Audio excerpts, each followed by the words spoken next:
Biasanya kita melihat pasar saham seperti layar penuh angka. Merah, hijau, garis yang naik turun. Tapi jarang kita sadar bahwa tiap garis itu membawa efek berantai. Harga pangan, tenaga kerja, kepercayaan konsumen, bahkan stabilitas negara.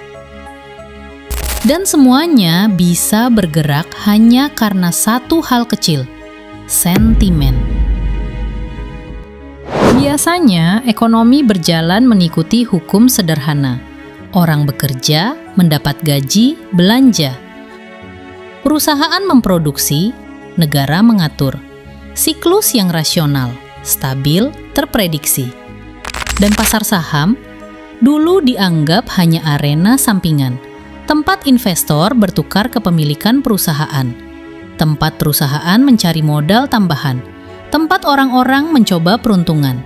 Tetapi dunia berubah.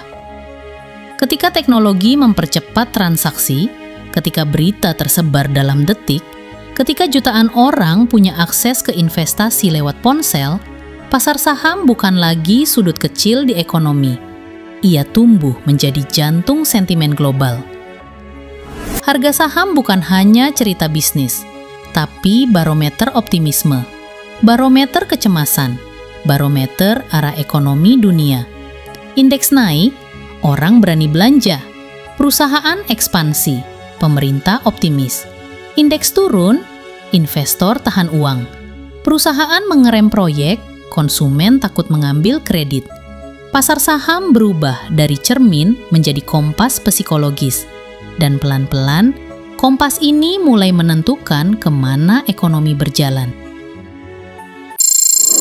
Tapi suatu hari, dunia dipukul oleh berbagai kejadian yang membuktikan satu hal. Pasar saham bisa bergerak lebih cepat daripada ekonomi mampu mengikutinya. Di tahun-tahun penuh guncangan, krisis finansial 2008, pandemi 2020, runtuhnya perusahaan teknologi, geopolitik memanas, pergerakan pasar menjadi ekstrim. Harga saham jatuh dalam hitungan jam. Investor panik dalam detik.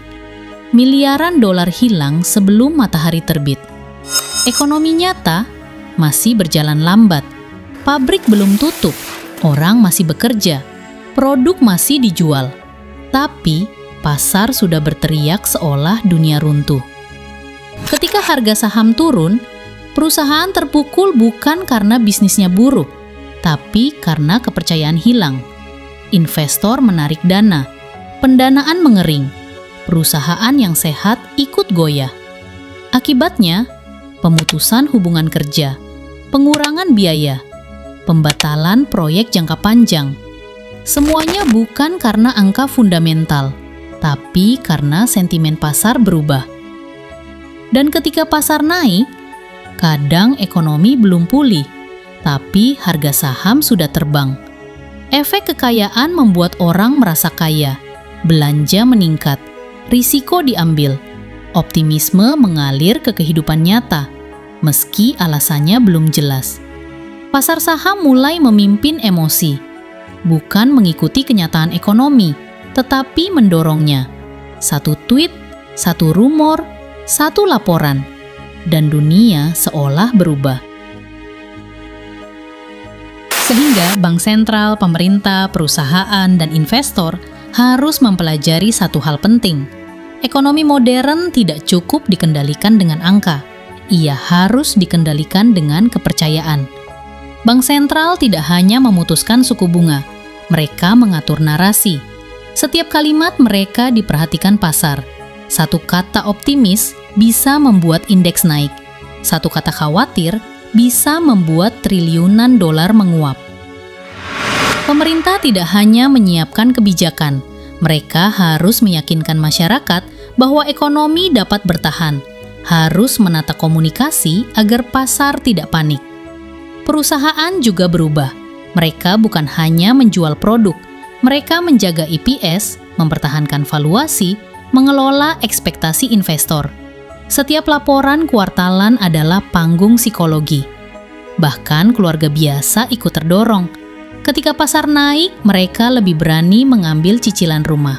Ketika pasar turun, mereka menunda belanja besar. Seluruh keputusan mikro berubah karena apa yang terjadi di bursa. Pasar saham memaksa semua pihak untuk mengantisipasi sentimen, menghindari kepanikan, mengelola ekspektasi, menjaga komunikasi publik, membentuk kepercayaan kolektif. Karena satu hal, ketika kepercayaan retak, ekonomi bisa jatuh bahkan sebelum data memburuk. Dan karena itu, kita akhirnya mengerti hal yang jarang orang sadari, bahwa pasar saham tidak hanya mencerminkan kondisi ekonomi, ia mengarahkannya, ia mendorong perilaku, ia membentuk keputusan, ia menciptakan gelombang psikologis yang menjalar ke dunia nyata. Ketika pasar stabil, ekonomi menjadi lebih berani. Ketika pasar kacau, ekonomi ikut menutup pintu. Ekonomi dan pasar saham bukan hubungan siapa mempengaruhi siapa, melainkan lingkaran timbal balik. Ekonomi mempengaruhi kinerja perusahaan, perusahaan mempengaruhi harga saham mempengaruhi kepercayaan, kepercayaan mempengaruhi ekonomi. Siklus yang berputar, kadang sehat, kadang berbahaya, tergantung seberapa kuat fondasi kepercayaannya. Pada akhirnya, pasar saham memang hanya cermin, tapi cermin itu besar, terang, dan seringkali orang bertindak berdasarkan apa yang mereka lihat di cermin, bukan apa yang sebenarnya terjadi. Itulah kenapa pasar saham bisa menggerakkan perekonomian, bukan karena grafiknya ajaib, tapi karena manusia bereaksi terhadapnya. Dan reaksi itu secara kolektif menjadi kekuatan ekonomi. Pasar saham adalah cerita tentang persepsi, tentang harapan, tentang ketakutan, dan tentang bagaimana hal-hal psikologis bisa menggerakkan dunia nyata. Begitulah cara pasar saham mempengaruhi perekonomian. Diam-diam, tapi sangat terasa.